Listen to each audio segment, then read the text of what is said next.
Amém. Então vamos abrir em Marcos 3. E nós vamos continuar de onde eu parei ontem. Então se você não estava aqui ontem, você arruma um jeito de pegar um vídeo com alguém aí e ver aquilo que a gente começou falando ontem sobre missão. Marcos 3.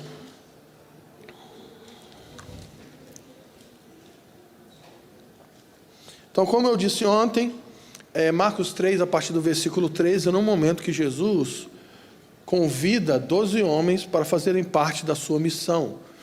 12 homens que ele convida para serem seus discípulos. Como eu disse ontem, Jesus ele chama pecadores para se tornarem seus discípulos, ele convida discípulos para se tornarem seus amigos, e ele envia amigos para serem suas testemunhas. Então esse é o processo de Jesus.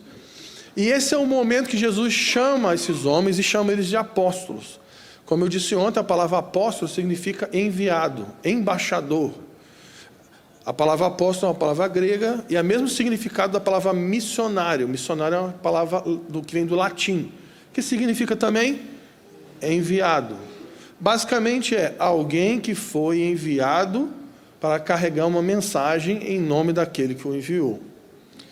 E aí existe um processo aqui que nós lemos ontem, eu quero reler hoje para a gente continuar de onde nós paramos ontem. Diz assim, versículo 13 de Marcos 3. Depois Jesus subiu ao monte e chamou os que ele mesmo quis, e esses foram até ele. Então designando os apóstolos para que estivessem com ele. Então, como eu falei ontem, a gente gastou muito tempo aqui ontem, dizendo que o chamado inicial, o chamado primário que temos é para estar com ele. Então, qual é o nosso chamado? O nosso chamado é ter comunhão com Jesus Cristo. O chamado de todo mundo aqui nessa sala é o mesmo. Nós fomos chamados para ter um relacionamento de intimidade, aliança e amor com Jesus Cristo. Então ele os chama para estar com ele, e a partir desse lugar, desse relacionamento, ele os envia para pregar. Então ontem nós gastamos 1 hora falando sobre isso. Ninguém vai pregar, ninguém vai testemunhar sobre um Cristo que nunca conheceu. Ninguém vai pregar, ninguém vai testemunhar sobre um Cristo que você não está perdidamente apaixonado por ele. Ninguém vai dar testemunho de algo que não viu, de algo que não ouviu, de algo que não tocou. Então a missão, ela não começa com aquilo que você faz. A missão começa com Jesus te chamando para um lugar. Comunhão com a sua presença. Comunhão com a sua vontade. Comunhão com a sua santidade. Amém? Só que a missão não se resume em apenas se relacionar com Jesus. A missão envolve um relacionamento que nos leva a pregar. Quem está entendendo? Então a gente tem 2 extremos que a gente não pode errar. Então, se você é muito ativista e você faz muita coisa na missão, mas você não tem relacionamento com Jesus, você está errando. Porque você está testemunhando de alguém que você não é íntimo, que você não é amigo. Amém? Só que, se você também é alguém muito místico, que só é uma pessoa da oração, do jejum e da leitura, mas você não testemunha acerca do Evangelho, você também está errado. A missão, ela precisa ser integral. Então a missão envolve um chamado para a comunhão com a presença de Jesus, mas a missão também tem a ver com ele nos enviando para ser suas testemunhas. E quem ele enviou para ser suas testemunhas? Todos aqueles que ele chamou. Quantos foram chamados por Jesus? Quantos foram comprados pelo sangue de Jesus, lavados pela sua palavra? Então nós somos os seus discípulos, que são convidados para ser seus amigos, e são enviados para ser suas, até onde? Até os confins da terra. Tudo bem? Então, o que a gente quer falar aqui hoje é esse ponto. Ele nos envia para pregar. Então nós vamos gastar aqui essa noite falando sobre, se nós vamos pregar o quê? Se nós vamos testemunhar o quê? E a pregação, o testemunho na missão tem a ver com o Evangelho. Repita comigo, o Evangelho. O Evangelho do reino de Deus. O Evangelho do Cristo crucificado. O Evangelho de Deus. O nosso testemunho tem a ver com expressar uma mensagem. E essa mensagem tem um conteúdo. Quem já ouviu a frase, pregue o Evangelho, se possível, use palavras? Esquece isso. Pega isso, escreve num papel e rasga e joga fora. Porque não tem na Bíblia dizendo que pregue o Evangelho sem usar palavras. A pregação do Evangelho é um anúncio de uma mensagem que fala sobre uma pessoa. Esse negócio de, eu vou viver na minha vida e as pessoas que estão ao meu redor que se virem para ver Cristo em mim. Não, isso está errado. Objetivamente, os discípulos de Jesus são enviados para abrirem as suas bocas e testemunharem acerca de Cristo. Isso não tem a ver com microfone. Eu não tenho um chamado para o microfone, mas não estou falando sobre microfone. Eu estou falando para ser uma testemunha viva do Evangelho de Jesus Cristo, aonde você estiver. Todas as pessoas aqui nessa sala têm um chamado para um relacionamento com Jesus, e todos nós aqui fomos enviados para pregar o Evangelho. Não tem esse negócio de, eu não tenho um chamado para pregar, não. Esquece isso, tira isso da sua cabeça. Você pode dizer que não tem chamado para ensino, você pode dizer que não tem vocação para ser presbítero, diácono, tudo bem, nós não estamos falando disso. Nós estamos falando de proclamação do Evangelho. Todo discípulo de Jesus precisa ser alguém habilitado a anunciar a salvação que há em Cristo. Quem está entendendo? Isso tem a ver com pregar para 10 mil pessoas? Sim. Mas também tem a ver com expressar o Evangelho na tua faculdade, no teu trabalho, na rua. Você expressar a obra da redenção. A palavra Evangelho significa boa notícia. Você pode dizer isso, boa notícia. Então, o Evangelho é a boa notícia. E quem é a boa notícia? Cristo. O Evangelho é uma mensagem. E essa mensagem é contada na Bíblia. O Evangelho não começa em Mateus. O Evangelho começa em Gênesis. O Evangelho não começa com Jesus, com a encarnação de Cristo, e não termina com a ressurreição de Jesus. O Evangelho começa em Gênesis e termina em Apocalipse. O Evangelho começa com todas as coisas sendo criadas por meio de Cristo e termina com Cristo restaurando todas as coisas em Apocalipse. Tudo que está relacionado na Bíblia tem a ver com a mensagem do Evangelho. Logo, o livro da Bíblia tem um assunto, que é Cristo.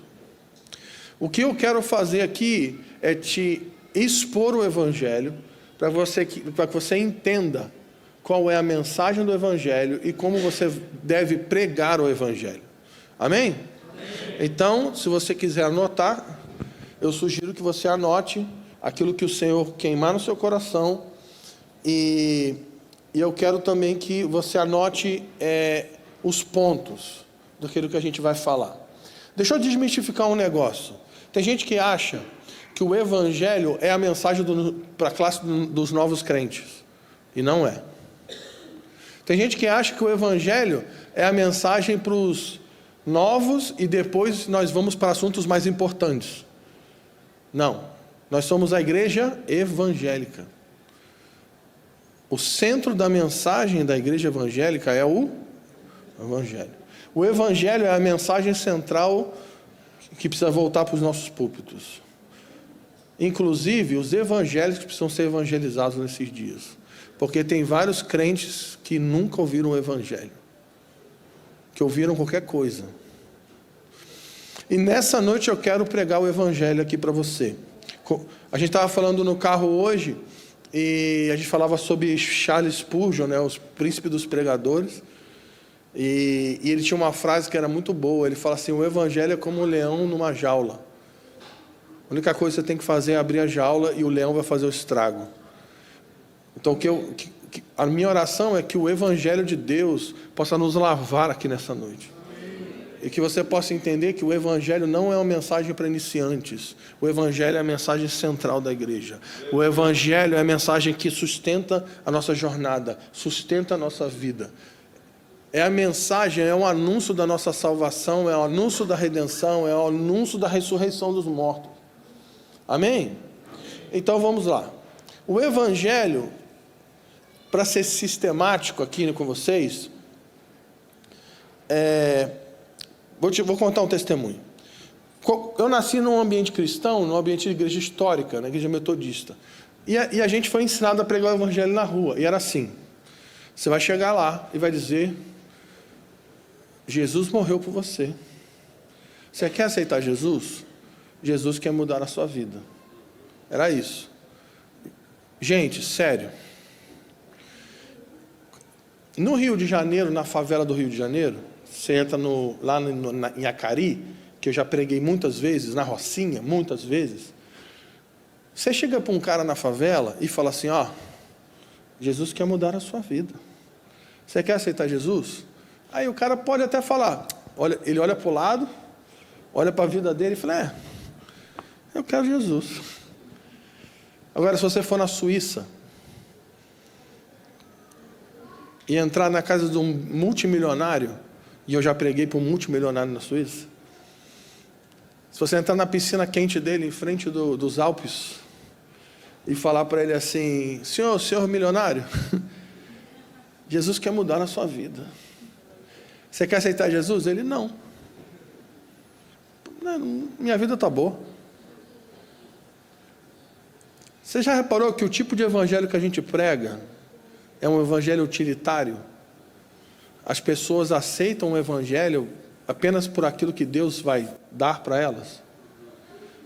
Tem uma seita evangélica no Brasil que tem um lema, não sei se tem ainda, que era: vem para Jesus e pare de sofrer.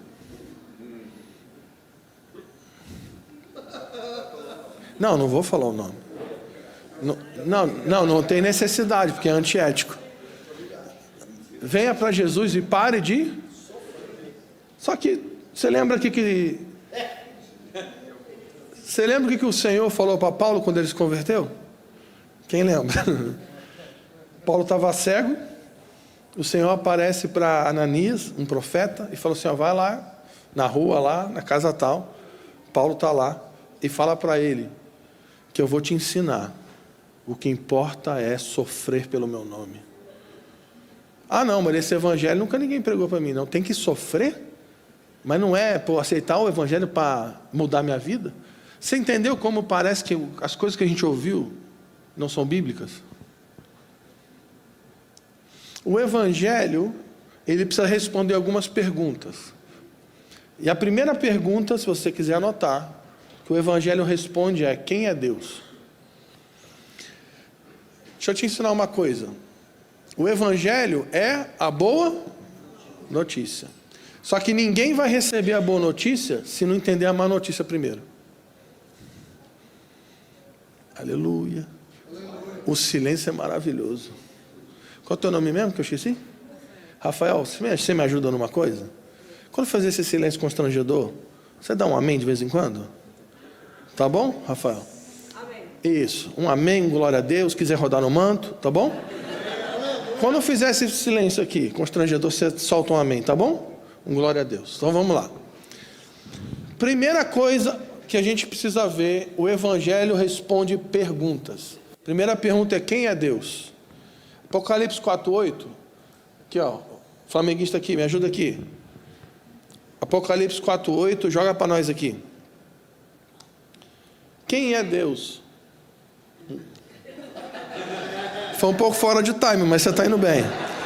Isso aí, vamos lá, você vai acertar. Obrigado, querido. Apocalipse 4:8. Esse é qual? 8. Cada um deles tinha 6 asas. Está falando da sala do trono, está falando das criaturas que estão diante do trono. Ele diz que cada um deles tinha 6 asas e era cheio de olhos, tanto ao redor como por baixo das asas. Dia e noite repete sem cessar: Ele é santo, santo, santo é o Senhor Deus. Então, a primeira coisa, quem é Deus? Deus é santo.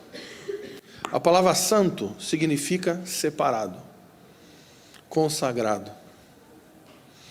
Deus é totalmente santo. E Ele não é só santo, Ele é santo, santo, santo. Você já reparou que as criaturas estão contemplando a glória de Deus, estão respondendo?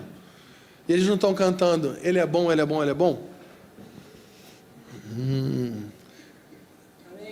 Boa. Vou sair, garoto. Ele é misericordioso, Ele é misericordioso. Eu nem sei falar isso. Ele é misericordioso. Deus é legal, legal, legal. Qual que é a principal característica da beleza de Deus? Sua santidade. Santidade significa separado. E a separação, a santidade, tem 2 aspectos. Se eu sou santo, como Deus é santo, eu sou separado para a sua glória, separado para a sua vontade, separado para Deus. Amém? Amém. Boa. Continua, vem comigo. E se eu sou separado para a sua glória, então eu sou separado de tudo aquilo que Deus odeia. E essa é a ordem. Como eu disse, eu fui criado numa igreja, né? E quando eu era adolescente, apresentaram para a gente uma lista de regras. Não faça isso, não faça isso, não faça isso, não faça isso, não faça isso, não faça isso, não faça isso, não faça tatuagem.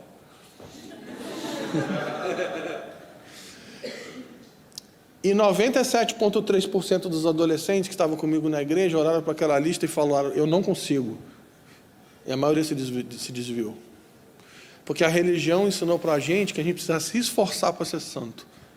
Eu quero te ensinar aqui que não é assim que nós desenvolvemos santidade. Eu não... Isso, ele está indo bem, ele está indo bem. Mas pode ser um glória a Deus também, de vez em quando. Um aleluia. Eu não me separo daquilo que Deus odeia para me aproximar de Deus. Porque isso é impossível. Você já viu alguém que fala assim: ah, não, eu não quero ser crente não, porque eu preciso... Primeiro eu preciso... Como? Eu preciso me libertar, eu preciso mudar, eu preciso me consertar para me aproximar de Deus. Quem já ouviu isso? Sabe quando essa pessoa vai se aproximar de Deus? Nunca. Porque ela não consegue. É impossível. Então, eu me aproximo de Deus para mudar. E não mudo para me aproximar de Deus. A santidade não começa com eu me separando daquilo que Deus odeia. A santidade começa com eu me consagrando para Deus. E quando eu me consagro para Deus, diante da sua glória, a sua glória me transforma, a sua santidade me afeta. A obra do seu Espírito me constrange, me convence do pecado, da justiça e do juízo. Então, a partir desse lugar, eu começo a me separar daquilo que Deus odeia. Deus é santo, Ele é totalmente comprometido com a sua vontade, totalmente comprometido com o seu propósito, totalmente comprometido com a sua glória, e Ele é totalmente separado do pecado, totalmente separado de tudo aquilo que ofende a sua santidade. Deus é santo. Então quem é Deus? Santo. Agora bota outro versículo para nós aí. Êxodo 34, 5. Estou pregando o Evangelho, hein? Deus é santo. Êxodo 34, 5.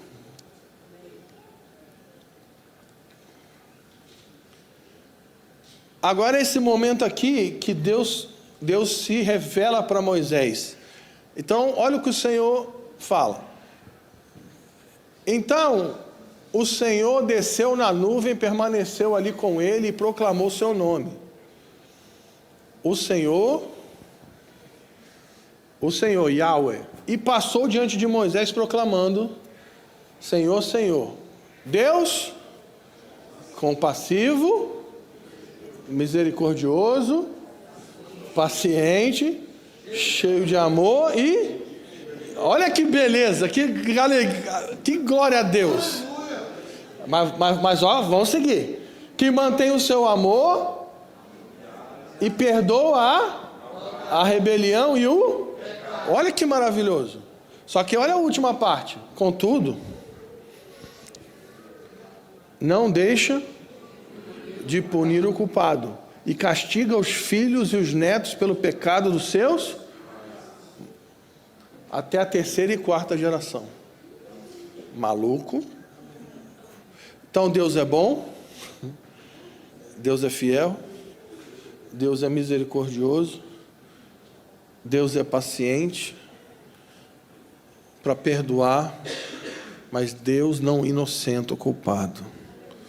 O que significa isso, Fábio? Que Deus não varre a poeira para debaixo do tapete.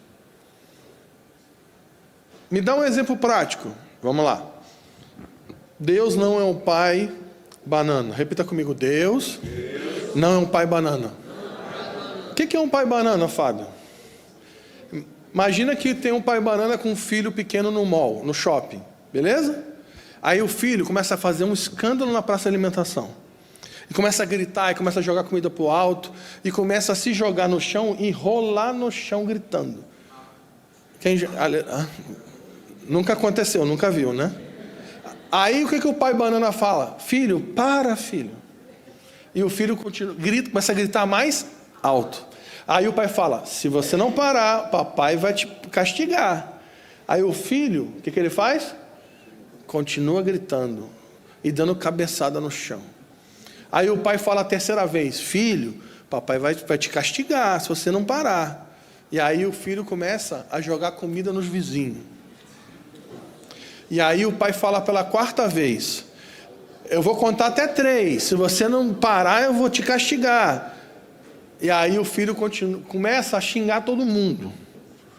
E aí o pai fala: 1, 1,5, 2, 2,5, 2,75. Filho, para, pelo amor de Deus. E o filho não para. E o pai: eu vou te castigar. Gente, Deus é assim? Deus é assim? Não, como é Deus? Deus só fala uma vez, querido. O que Deus falou no jardim? Se você pecar e comer do fruto que eu estou mandando você não comer, você vai morrer. O que aconteceu? O homem comeu, sim ou não? Aí Deus falou: ah, tadinho. Foi isso que Deus fez? Deus varreu a poeira para debaixo do tapete? Vamos fingir que não viu? Não, Deus cumpriu aquilo que Ele disse. Deus cumpre aquilo que Ele fala. Deus não é igual a gente, que fica enrolando, que não fala a verdade. Deus é santo, santo, santo. Deus é misericordioso, Ele é bom, mas Ele não inocenta o culpado. Aleluia. Quem está entendendo? Então vamos continuar. Repita comigo. Quem é Deus? Não, é para repetir. Vamos lá. Quem é Deus? Então, quem é Deus? Ele é santo. Ele é misericordioso. Ele é compassivo. Ele é cheio de amor. Ele é bom. Mas Ele é justo. Ele é justo. Ah, mas Deus é justo. E Deus não é marxista, você sabe disso, né? Quem sabia que Deus não é comunista? Porque o marxismo ensina que justiça é igualdade. Mas justiça não é igualdade. Justiça é equidade. Então Deus não trata todo mundo igual. Tem uma música muito profética que a igreja cantava: Teu reino é sempre eterno, Misericórdia, justiça, Então, esquece essa música, eu nunca mais cantar ela. Porque ela está errada. Justiça não é igualdade. Deus não trata todas as pessoas igual. Porque se ele tratasse todas as pessoas igual, ou ele mandava todo mundo para o inferno, ou ele salvava todo mundo, mas ele não vai fazer isso. Deus é justo. Ele perdoa aquele que se arrepende e pune aquele que se rebela contra a sua santidade. Ah, mas Deus não é bom? Deus é bom. Mas Deus é bom, mas também ele é santo. Ele também é justo. Tem um pessoal aqui que já quer se converter. No final, eu vou fazer um apelo para os evangélicos se arrependerem e se converter. Então, quem é Deus? Deus é santo, Deus é bom, Deus é misericórdia, Deus é justo. Só que tem uma outra pergunta que o evangelho precisa responder. Quem é o homem? Vamos ler uma passagem maravilhosa. Vamos ler Gênesis 6. Bota para nós aí. Gênesis 6, versículo 5. Quem é o homem? Esse é o momento que Deus decidiu mandar o dilúvio para a terra e destruir toda a humanidade. Diz assim: o Senhor viu que a perversidade do homem tinha aumentado na terra e que toda a inclinação dos pensamentos do seu coração era sempre e somente para o mal. Gente, vamos ler de novo? O Senhor viu, o Senhor olhou para a humanidade, Deus olhou para o homem e ele viu a perversidade do que o homem tinha aumentado na terra e que toda a inclinação dos pensamentos do seu coração era sempre e somente para o mal. O que diz a Bíblia? O coração do homem é mau, ele é enganoso. Por quê? Porque assim como Adão pecou, toda a humanidade pecou.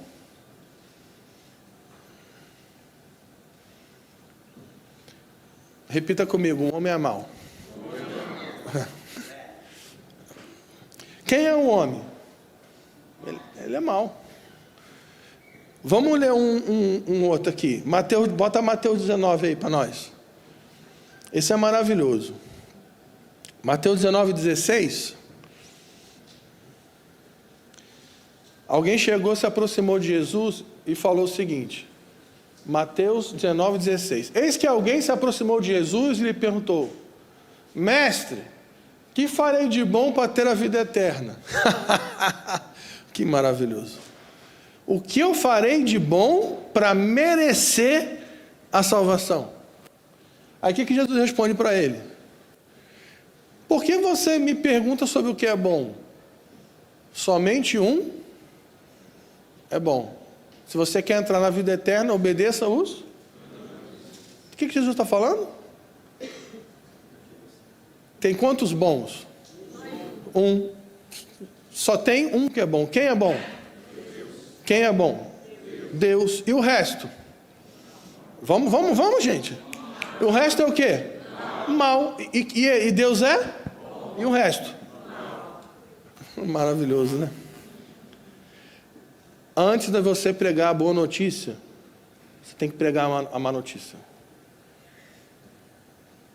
O homem é mau. Quem já ouviu aquela frase assim, não? Ah, aquela pessoa, ela é tão boa, né? Só falta ser crente. Quem já ouviu isso? Adivinha? Ela é má. E toda a inclinação do seu coração é má.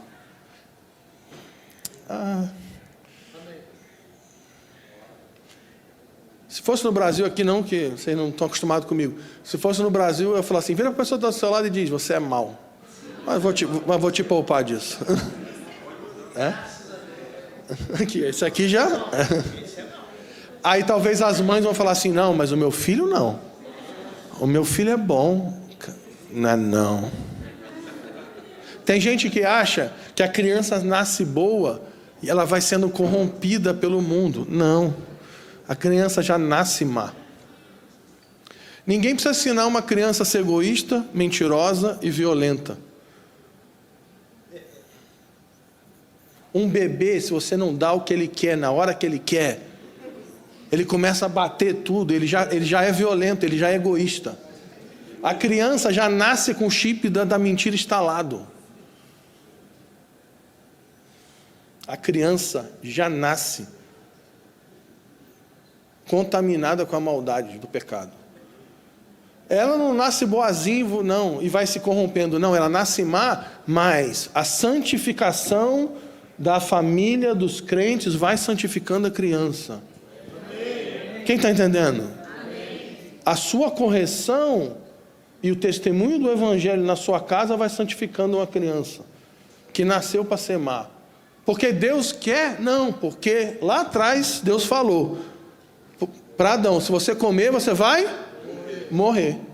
E o salário do pecado é a morte. E quantos pecaram? O que Paulo disse? Todos pecaram. Quantos pecaram? Todos. E foram destituídos da glória. Quantos pecaram? E o salário do pecado é a morte. Então todo mundo aqui nessa sala merece o inferno. Não, mas eu não mereço não, eu sou bom. Não. Todo mundo aqui nessa sala merece ir para o inferno. Se Deus mandasse todo mundo aqui para o inferno, seria justo. Porque Ele avisou.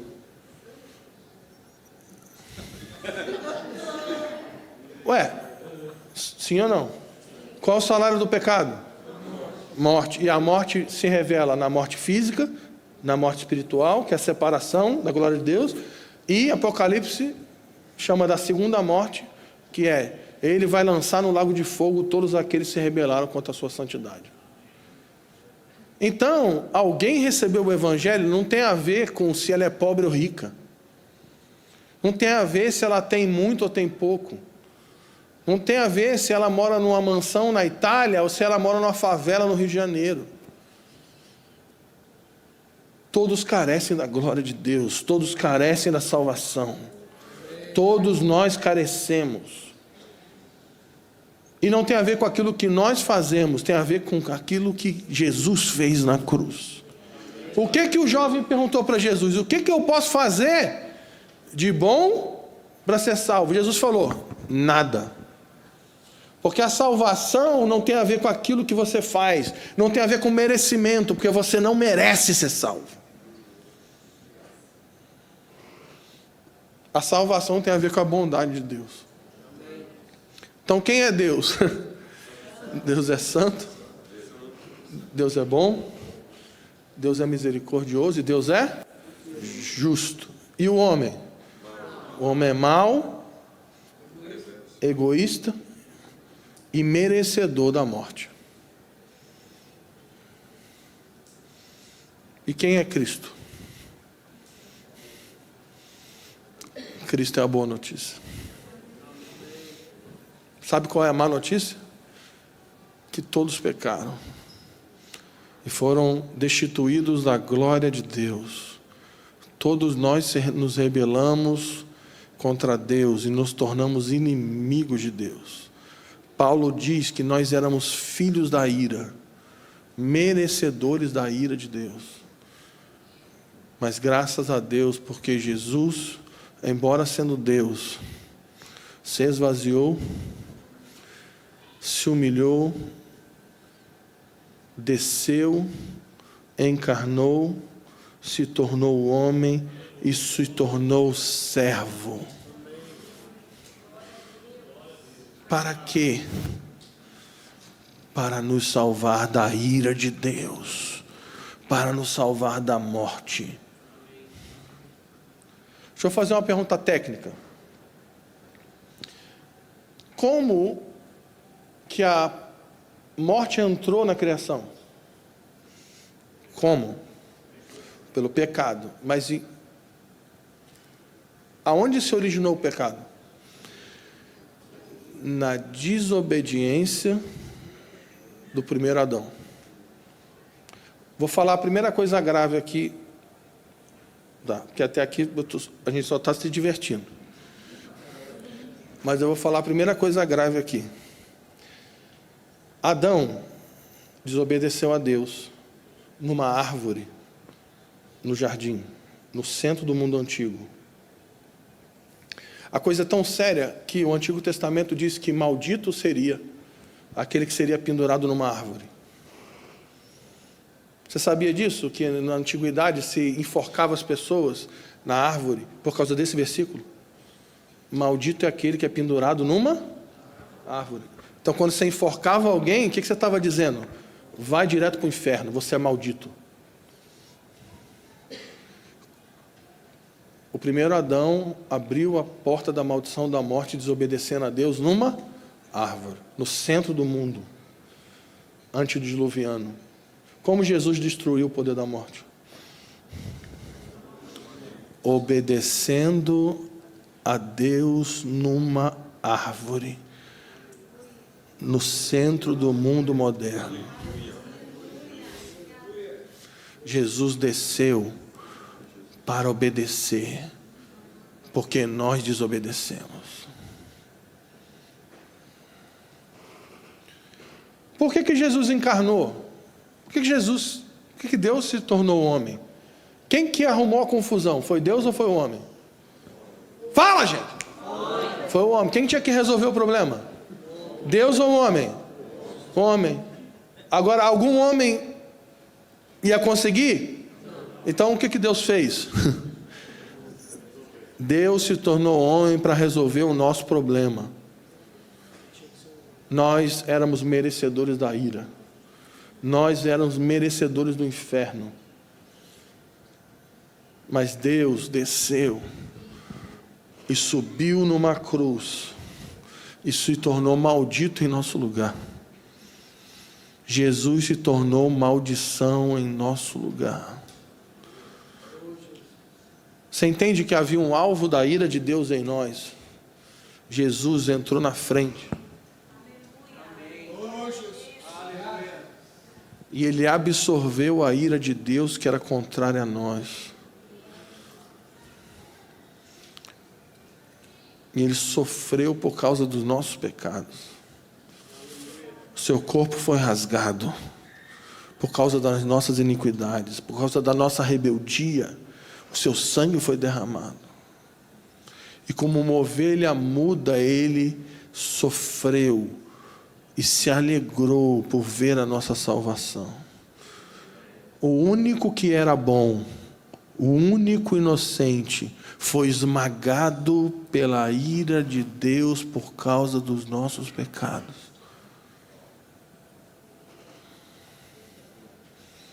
E o castigo que estava sobre ele nos traz a paz. Aleluia. Pelas suas feridas nós somos sarados.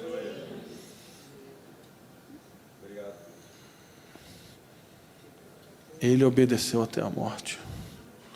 E morte de cruz. Graças te damos, Jesus, nessa noite. Porque você é a boa notícia. Graças te damos nessa noite, porque você é a boa notícia. Graças te damos, Senhor. Toda glória, honra e louvor sejam dados ao seu nome. Oh, Senhor, você é digno, você é bom, você é perfeito. Paulo, falando sobre a obra de Cristo, pregando o Evangelho em Colossenses, ele diz o seguinte, Colossenses 2,13.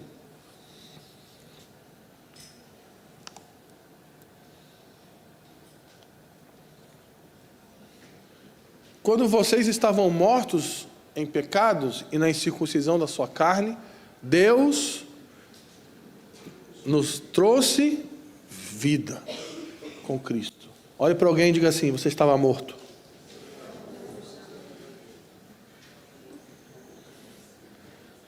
Nós estávamos mortos.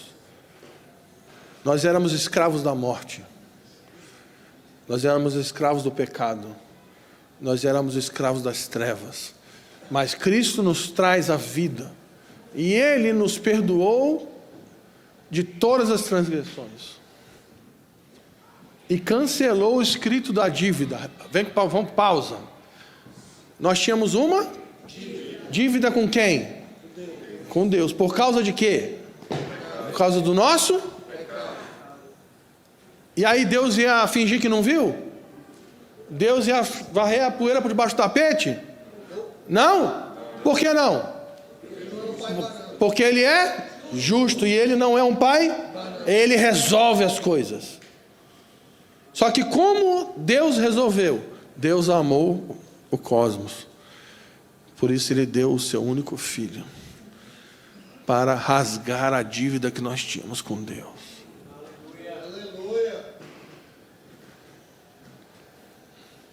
Ele a removeu pregando-a na cruz. E tendo despojado potestades e principados, fez deles um espetáculo público, triunfando sobre eles na... Quem gosta de filme de guerra aqui? O que é um despojo de guerra?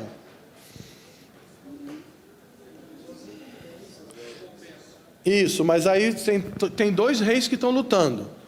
Aí um rei venceu o outro. Aí o que ele pode fazer? Ele pode levar o despojo para casa. E o que é o despojo? Os bens mais preciosos do reino vencido podem ser levados pelo rei vencedor. Cristo triunfou sobre Satanás na cruz. Ele é o Filho do homem que esmagou a cabeça da serpente na cruz. Ele triunfou sobre principados e potestades. Ele triunfou sobre a morte, Ele triunfou sobre o pecado e Ele triunfou sobre as trevas. E Ele despojou as trevas. E qual é o despojo? Qual é o despojo de Jesus? Nós. Quem eram os bens mais preciosos que estavam presos no império das trevas? Então Jesus triunfou sobre as trevas. Ele destruiu as cadeias que nos prendiam à morte. Ele destruiu as cadeias que nos prendiam ao pecado. Ele destruiu as cadeias que nos prendiam às trevas. E Ele nos arrancou de um império e nos transportou para um reino de amor. E nos fez sacerdotes do seu reino. Ele nos lavou, nos purificou. E o seu sangue nos purifica de todo o pecado. A sua palavra nos lava. E assim como Ele é santo, Ele nos fez santo. Não por causa do nosso merecimento, não por causa daquilo que fazemos, mas por aquilo que Ele fez por nós. O sangue de Jesus nos purifica de todo pecado. A sua palavra nos lava. Não porque nós merecemos, porque nós não merecemos, mas por causa da sua graça, por causa do seu amor. Quem é Cristo? Cristo é a boa notícia. Cristo é a nossa redenção. Repita comigo. Quem é Deus?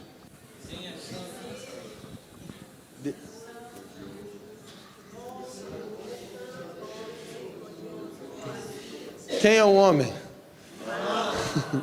Imerecedor da morte. Quem é Cristo? Ele é a boa notícia. Ele é a nossa redenção. Ele é a nossa salvação. E Ele nos salvou. Repita comigo, nos salvou. Agora deixa eu te ensinar uma coisa grave. Eu aprendi desde criança que Jesus morreu para me salvar do diabo. Só que depois que eu li a Bíblia, eu descobri um negócio mais grave. Porque Paulo disse que nós éramos filhos da ira. Nós éramos merecedores da ira de Deus. Na verdade, Jesus não veio nos salvar do diabo. Ele veio nos salvar dele mesmo. Jesus derramou seu sangue para nos salvar da sua ira vindoura.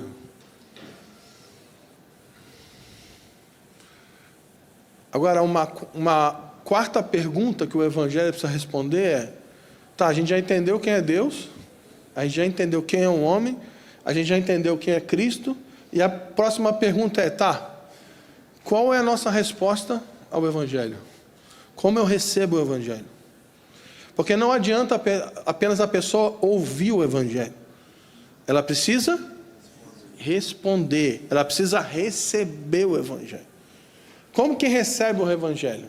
Como que recebe a salvação? Qual é a nossa resposta? Vamos abrir em Efésios 2, versículo 8.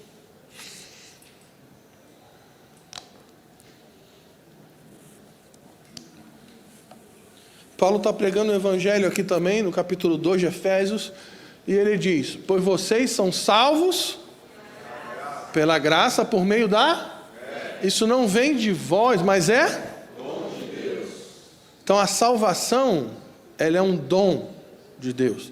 É um presente. A palavra dom significa presente. A salvação não depende daquilo que você faz, não depende do seu merecimento, não depende da sua bondade, depende da bondade de Deus, depende da dignidade de Jesus e depende da obra da cruz. Só que eu preciso receber o Evangelho. E eu recebo o Evangelho por meio da fé. E o que é fé? Eu falei ontem sobre fé. Fé significa confiança. Fé, presta atenção, fé não significa apenas crer. Porque o diabo também crê em Deus. E ele não é salvo. Então, mas eu creio em Deus. Mas isso não significa que você tem fé. Fé é confiança, fidelidade, perseverança. Você pode crer em Deus, crer que Jesus morreu e ressuscitou, e mesmo assim você vai para o inferno. Se você não tiver fé. E o que é fé? Confiar em Deus. Alguém já pulou de paraquedas aqui? Deixa eu ver se tem algum maluco. Tem um irmão ali, levantou com muita convicção. E você também? O quê? Você saltou, não pulou. Não deu aquele pulo não, você só saltou. Então vou refazer a pergunta. Quem saltou de paraquedas? Então, temos 2 homens de fé aqui.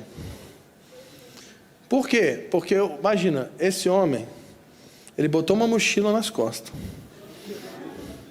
subiu num avião,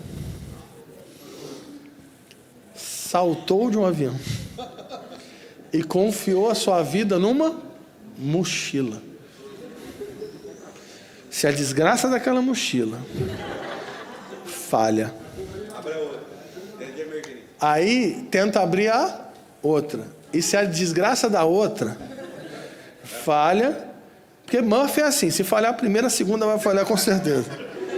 Se aquela mochila falha, mas tu morre, mas morre feio, igual um ketchup no chão. Isso é fé. É confiar sua vida numa mochila. O que é ter fé em Deus? É confiar sua vida em Cristo. É nos lançarmos na vida de Cristo, confiando que Ele é poderoso para me salvar. Porque Ele é o meu bom pastor. E se eu estou na sua presença, eu não tenho falta de nada. Se eu estou com Jesus, eu não tenho falta de nada. E o que diz o Salmo? Se eu estou diante das águas tranquilas, Ele é o meu pastor, e eu não tenho falta de nada. E se eu andar no vale da morte? Não temerei. Por quê? Porque Ele é o meu pastor. E se eu estiver diante dos meus inimigos? Ele é o meu pastor. Quem está entendendo? Você entende esse salmo?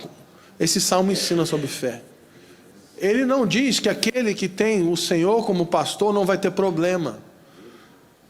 Não diz que não vai ter falha, não vai ter morte, não diz que não vai ter inimigo, não diz que não vai ter tribulação. O que ele está prometendo? Eu sou o seu pastor, eu sustento a sua vida em todos os momentos, porque vamos ter momentos na nossa vida que nós vamos ter nas águas tranquilas, mas vão ter outros que a gente vai estar no sombra da morte. E vai ter outro que a gente vai ter cercado de inimigo. O Evangelho não é uma promessa para dinheiro, prosperidade e falta de problema. O Evangelho é uma promessa de Ele nos salva em todas as circunstâncias, nos dias maus, no dia bom. Ele é o nosso pastor e a sua presença nos sustenta. Ele nos salva, mesmo nos dias maus, mesmo diante da enfermidade, mesmo na falta. Ele é poderoso para me salvar, porque a sua presença, a sua bondade me sustenta todos os dias. Bondade e misericórdia me sustentarão e me seguirão todos os dias. Quem está entendendo? Só que existe um evangelho que está sendo pregado, que é: vem para Jesus e se torne rico, venha para Jesus e tenha casa na praia. Vem para Jesus e você nunca mais vai ter problema. Vem para Jesus e pare de sofrer. Venha para Jesus e nunca mais você vai ficar doente. Cala a boca! Isso é um falso evangelho. Isso é um falso evangelho. Vem para Jesus e você nunca mais vai ter um problema emocional. Isso é mentira. Nós vamos ter que lidar com nossos problemas. Sabe por quê? Porque nós arrumamos um problema. O pecado abriu a maldição da morte, mas Jesus veio para nos salvar da nossa condição caída. E nós vamos ter que confiar na nossa vida a Jesus. Nós vamos ter que lançar a nossa vida em Cristo. Se lançar de um avião em movimento, confiando que Ele é poderoso para me salvar. Tá, mas como vai ser, Fábio? Então, mas eu vou ter problema? Vai. Mas vai ter briga no casamento? Vai sim. Principalmente no primeiro ano, que é chamada grande tribulação. Principalmente se você levar a tua sogra para morar em casa. Amém? Vai recebendo. O pessoal aqui, olha, a moça já passou pela tribulação. Aquela moça ali já passou. Já passou pela tribulação, querida? Já. Não, mas me prometeram lá na seita, dizendo que eu aceitei Jesus e nunca mais eu vou ficar doente. Querido, me ajuda a melhorar. O Evangelho não é uma promessa para ausência de problemas. O Evangelho é a promessa que Jesus vai nos sustentar em todos os dias. Quem está entendendo? Nós somos salvos. Bota lá o texto. O texto, Efésios 2:8.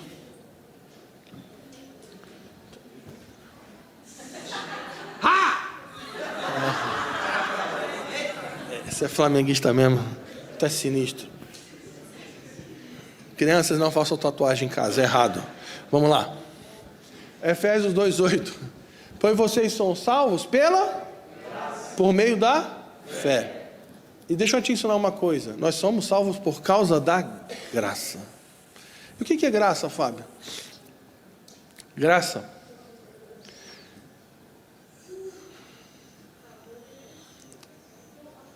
favor imerecido. Quase lá. Vou ampliar esse conceito. Amor? Estamos melhorando. Amor, fala mais alto. Amor na miséria. Graça, sabe o que é graça? Graça é quando nós recebemos o maior presente, quando nós merecemos o pior castigo.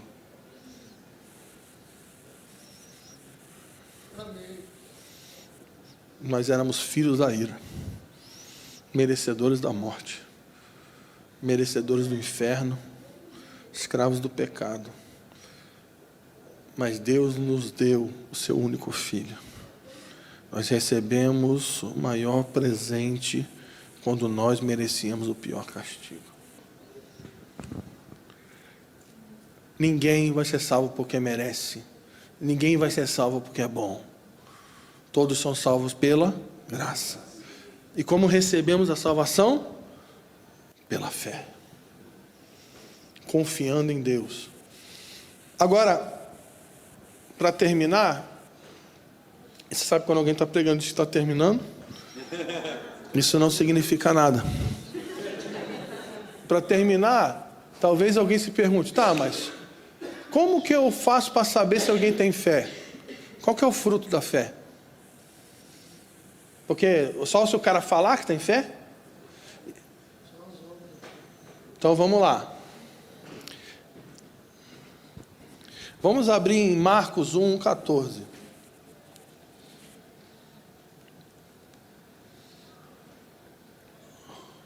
Marcos 1:14. Diz assim: depois que João foi preso, Jesus foi para a Galiléia e começou a pregar o quê? Tá, e o que é boas novas?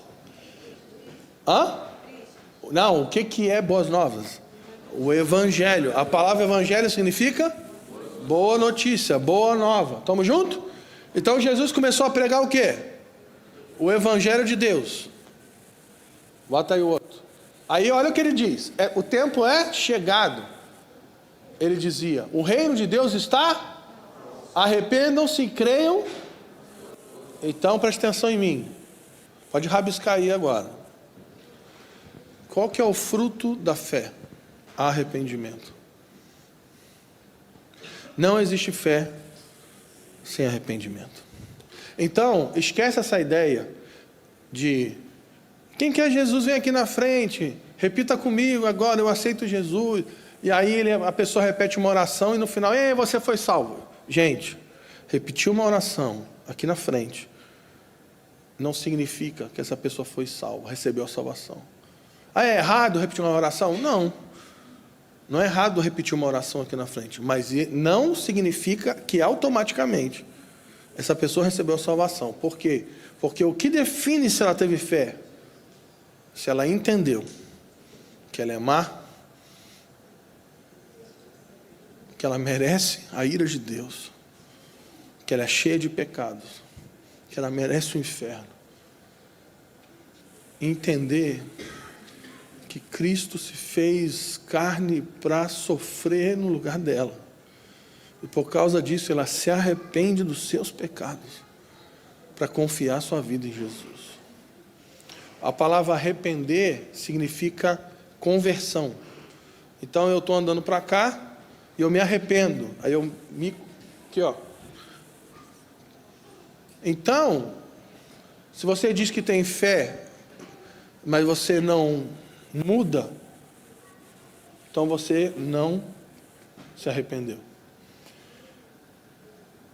E como eu disse no início, toda pessoa que tem fé está num processo de conversão.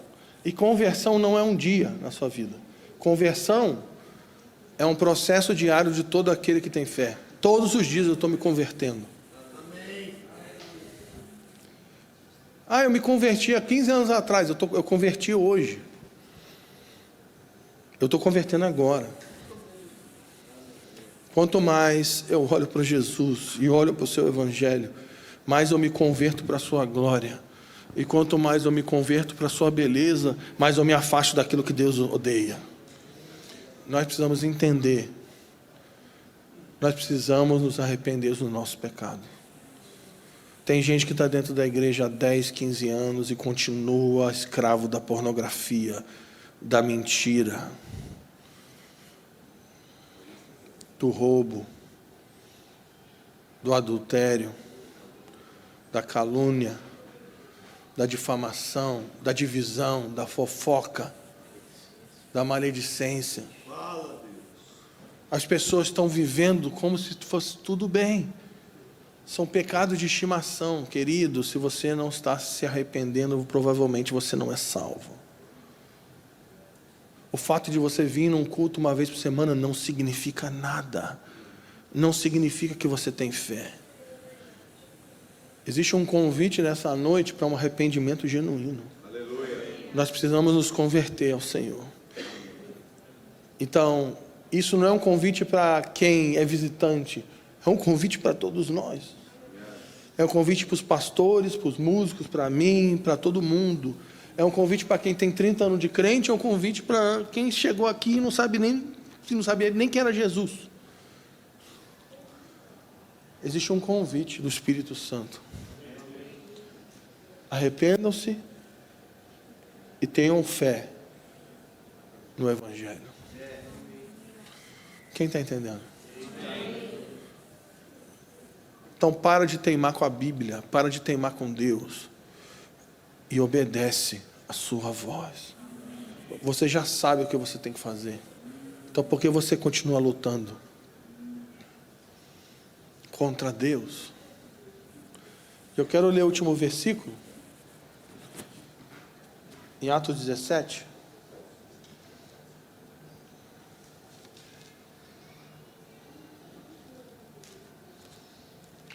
Atos 17, Paulo está pregando no Areópago, que é um lugar onde os filósofos e mestres gregos, as mentes mais brilhantes da época, se reuniam. E Paulo, como é um grande pensador, um ninja, o Power Ranger vermelho Yoda, ele está junto com aqueles grandes pensadores ali, e ele começa a pregar o evangelho para eles. Só que Paulo aqui, ele eleva o negócio. Em Atos 17, versículo 30, no meio da pregação do evangelho, ele diz: no passado Deus não levou em conta essa ignorância, mas agora ordena. Repita comigo, ordena. Deus está pedindo? Deus está aconselhando? Deus ordena que quantos? Alguns? Todos, em todos os lugares se... Por quê? Bota o próximo aí para nós. Porque ele estabeleceu um dia em que há de julgar o mundo com justiça. Deus é justo e Deus pune o pecador. E ele vai julgar o mundo com justiça por meio do homem que ele designou. E deu provas disso a todos, ressuscitando dentre os... Deixa eu te ensinar uma coisa. A mensagem do Evangelho, ela anuncia salvação e redenção, mas ela também anuncia justiça e juízo. O Evangelho que só prega a redenção e não prega juízo, não é o Evangelho integral.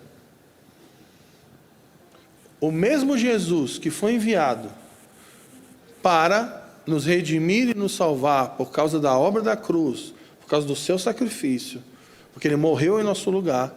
Se o salário do pecado é a morte, por que Jesus morreu? Para pagar a nossa dívida. Qual era a nossa dívida?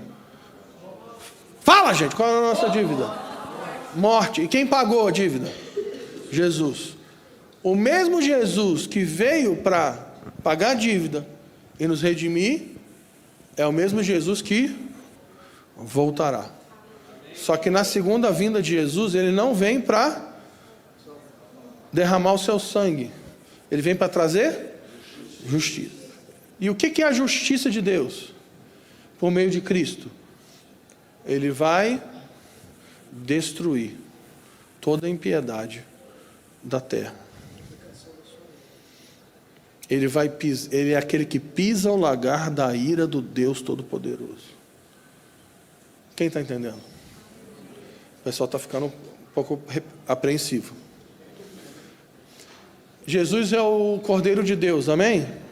E na sua primeira vinda, ele foi imolado e derramou o seu sangue, amém? Só que na segunda vinda, ele é chamado de o leão da tribo de... E agora ele tem o seu manto sujo de sangue. A pergunta é: por que o manto de Jesus está sujo de sangue na segunda vinda? Tempo. Quem já viu Animal Planet, Discovery Channel, quando um leão ele vai se alimentar, você já viu aqueles vídeos que ele vai comer e quando ele levanta, a juba dele está como? Está vermelha. Fez até barulho. Quando Jesus voltar, isso está em Isaías 63, pode anotar, depois você lê. Quando Jesus voltar, ele não vai vir para derramar o seu sangue. Ele vai vir para derramar o sangue dos seus inimigos.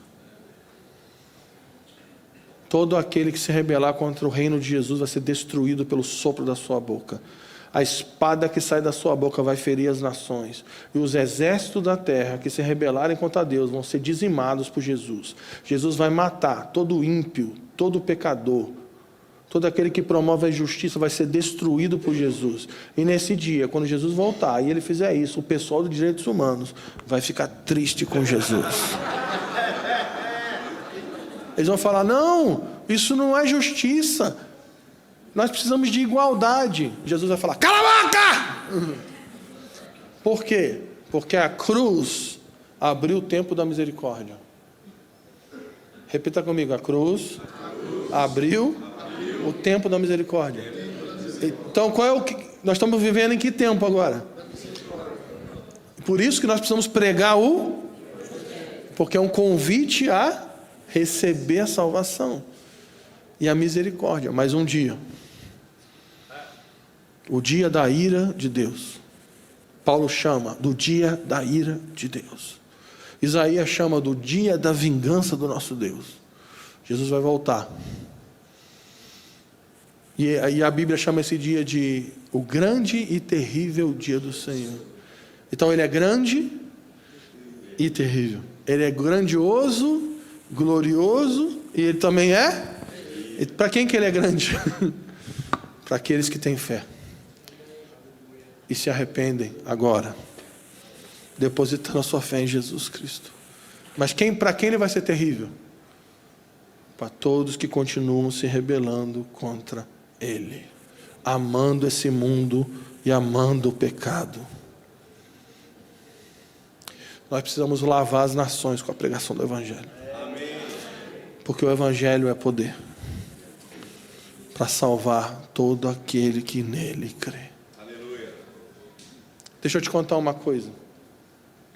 Mas eu vou ter que pregar? Sim, Mas e como é que eu faço? Você abre a sua boca e começa a falar de Jesus. Mas eu não sei direito, eu também não, eu saio falando, eu nem tenho esboço, eu sou louco. Preste atenção, o poder do Evangelho não está na qualidade da sua palavra. O poder do Evangelho está relacionado ao poder da cruz. A única coisa que você precisa fazer é abrir a sua boca e anunciar a obra de Jesus. E poder vai ser liberado para salvar pessoas. Vou contar um testemunho para vocês para finalizar. Estou falando que vou finalizar até um tempão já, né? Uma vez o Douglas, a gente fez uma conferência em São Paulo. E era uma conferência numa igreja lá, muito grande, a Bíblica da Paz. E aí ele pediu, falou, Fábio, eu quero que você vá lá e pregue sobre o Evangelho. Aí eu falei assim, Douglas, todo mundo que está aqui, que vai nessa conferência, pagou para ir na conferência. Então se o cara pagou para ir na conferência, teoricamente, o cara é crente. Eu vou pregar o Evangelho para o cara que já é crente, já não, né? Aí eu fui meio assim, mas não, vai ser bom. Aí fui na igreja, tinha 4.000 pessoas assim, ó. E aí comecei a pregar o Evangelho. Igual eu estou fazendo aqui, mas lá não. Lá eu estava mais psicopata. Aqui eu estou tranquilo, eu estou legal. Aqui eu não estou ofendendo ninguém, está todo mundo rindo. Lá não, eu estava modo louco mesmo. E aí eu comecei a pregar o Evangelho, pregando o Evangelho, e no final eu fiz um apelo para salvação. E aí centenas de pessoas foram lá na frente para entregar sua vida para Jesus. Vários evangélicos se converteram para Jesus naquele dia, porque nunca tinham ouvido o Evangelho. Mas vai ouvindo. Mas eu estava meio assim ainda. Aí quando eu acabei de pregar, alguém vem e me avisa, tua filha passou mal. Porque lá o pessoal tem uma mania em São Paulo, que eu não sei porquê, que bota 4.000 pessoas num prédio e não tem ar-condicionado. Um calor infernal. Aí a minha filha passou mal, pressão baixa. Tua filha passou mal, está na ambulância. Aí corre eu para a ambulância. Aí chego lá na ambulância, tá minha filha dentro da ambulância, tomando soro, a enfermeira lá, a médica, sei lá, dando soro na minha filha, e aí eu cheguei, e aí a Débora, não, já está tudo bem, eu estou bem. Já assim, aí a Jaqueline já louca, porque, né, mãe, né, viu uma filha com uma agulha no braço, a mãe fica como, meu Deus, e agora? E aí estamos lá naquela confusão, e ambulância, e um calor lascado, um monte de gente passando mal, e eu ali, olhando a Débora, aí vai vendo. Naquele momento, o motorista da ambulância, ele fala assim, posso falar com você? Eu falei, pode. Deixa eu te falar um negócio.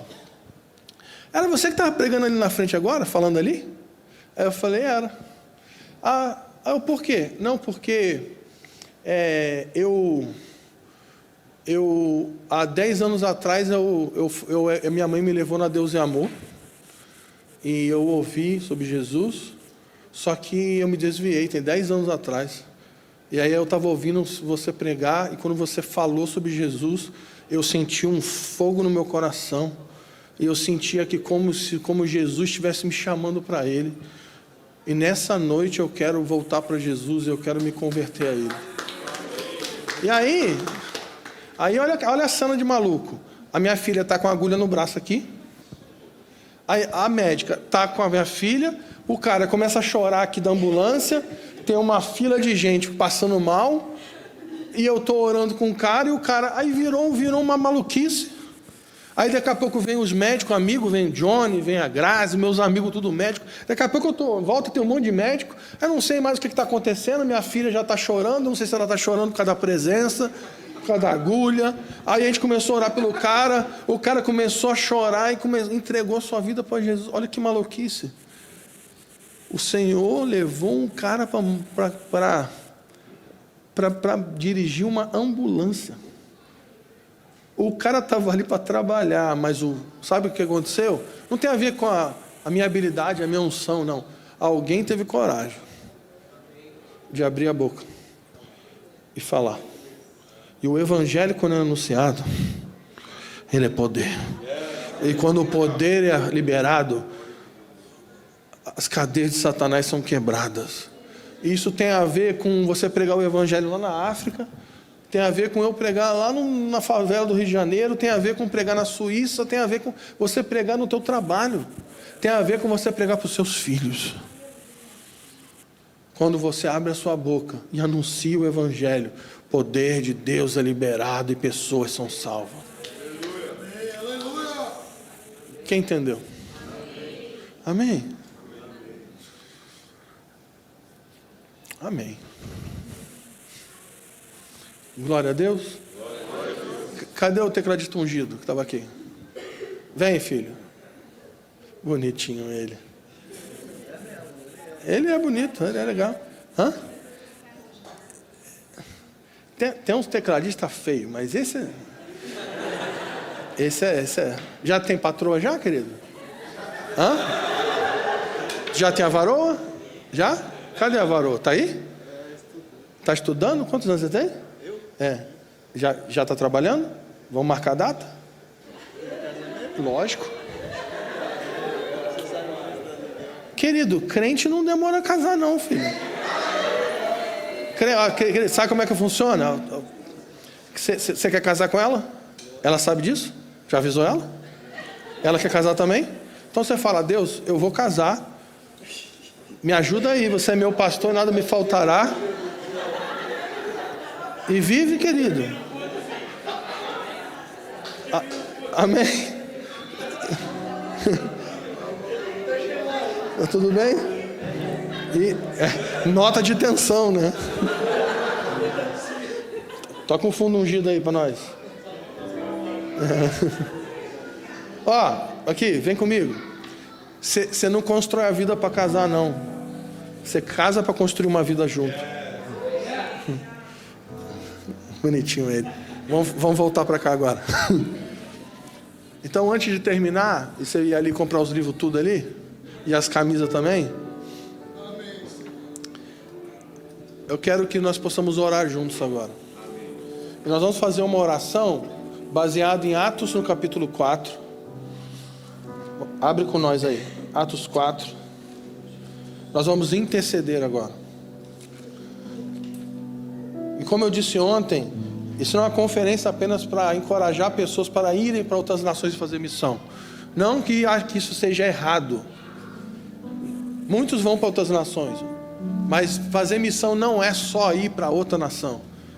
Deus quer que você faça missão aonde Ele te plantou. E outra coisa, eu vou repetir o que eu falei ontem. Deus não trouxe você para o Canadá para ganhar dinheiro. Deus trouxe você aqui para ser uma testemunha do Evangelho. Se você está aqui, é porque o Senhor quer te usar como uma testemunha do Evangelho de Deus, aonde Ele te plantou. Então, Atos 4,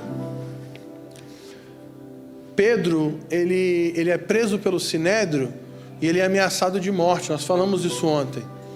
E aí eles ameaçam ele de morte. Nós vamos te matar se tu continuar pregando. E aí, Pedro volta para se reunir com os discípulos e eles se unem para orar. No versículo 29, olha a oração que eles fazem juntos, diante das ameaças daqueles dias. Agora, Senhor, considera as ameaças deles e capacita os teus servos para anunciar a sua palavra. O que eles estão pedindo? Coragem. Coragem. Dá-nos coragem, Senhor. Sabe que o Pedro tinha acabado de falar para o Sinédrio: nós não vamos deixar de falar daquilo que vimos e ouvimos. Só que quando ele volta, ele fala assim: Jesus, a gente precisa de coragem. Você imagina que Pedro, ele está dizendo: nós precisamos de você, Espírito Santo. Em Coríntios 12 tem a lista dos dons espirituais. Você sabia que um dos dons do Espírito é o dom da fé? Já parou para pensar? O que é o dom da fé? O dom da fé é quando o poder do Espírito vem sobre mim e gera uma fé dentro de mim, uma coragem dentro de mim, que não é minha, é sobrenatural. Sabe o que eles estão pedindo? Dá-nos uma coragem que não é humana, não é intelectual. Dá-nos uma fé que vem por meio do seu Espírito Santo. Considera as ameaças deles e capacita os seus servos para anunciar a tua palavra corajosamente. Bota o próximo. Estende a sua mão para curar e realizar sinais e maravilhas por meio do nome do teu santo servo Jesus. E aí olha o que ele está dizendo: Pai, confirma a mensagem do Evangelho com poder. Quando nós abrimos a boca, estende a sua mão e libera poder em nosso meio. Poder em nosso meio. Dá-nos coragem. Dá-nos poder. E aí, olha o que acontece. Depois de orarem, tremeu o lugar em que estavam reunidos. E quantos? Todos ficaram cheios do Espírito Santo. Por isso, corajosamente, nós vamos orar uns pelos outros agora. E nós vamos interceder. Nós vamos pedir um batismo do Espírito Santo aqui. Nós vamos pedir: Espírito Santo, batiza-nos com fé, com coragem. Libera poder sobre essa casa. Libera poder sobre a igreja do Canadá. Eu sei que tem pessoas de outras igrejas, pastores que vieram de outros lugares. Nós vamos interceder pela igreja do Canadá. 1994, Deus derramou um grande avivamento em Toronto. Derramou o seu Espírito aqui. Homens e mulheres vieram de todas as nações para cá, foram feridos pelo Espírito Santo. Deus pode fazer de novo. A nossa intercessão é: Pai, faz de novo algo novo. Faz de novo algo novo. Nós não queremos que você faça a mesma coisa do passado. Nós queremos: faça de novo algo novo. Então, o que eu vou pedir? Eu vou pedir que você fique de pé agora. E homem com homem, mulher com mulher. Não vai ficar ninguém sozinho. Homem com homem, mulher com mulher. Procura alguém, pode ser 2 ou 3, não tem problema. Você vai colocar a mão no ombro de alguém agora e nós vamos interceder uns pelos outros.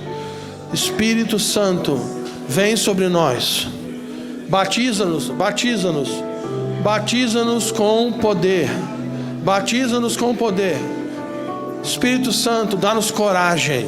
Coragem, fé, coragem, coragem, fé. Dá-nos coragem, fé. Espírito Santo, cai sobre a igreja de Canadá. Cai mais uma vez sobre a tua igreja no Canadá. Espírito Santo, Espírito Santo, enche o teu povo com seu Espírito mais uma vez.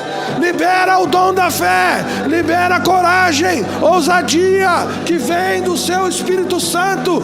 Enche a nossa boca com unção profética nesses dias. Lava essa nação com o teu evangelho mais uma vez, Senhor. Levanta as suas testemunhas aqui, Senhor. Homens e mulheres cheios do Espírito Santo. Homens e mulheres de fé, que confiaram a sua vida ao Evangelho de Jesus Cristo.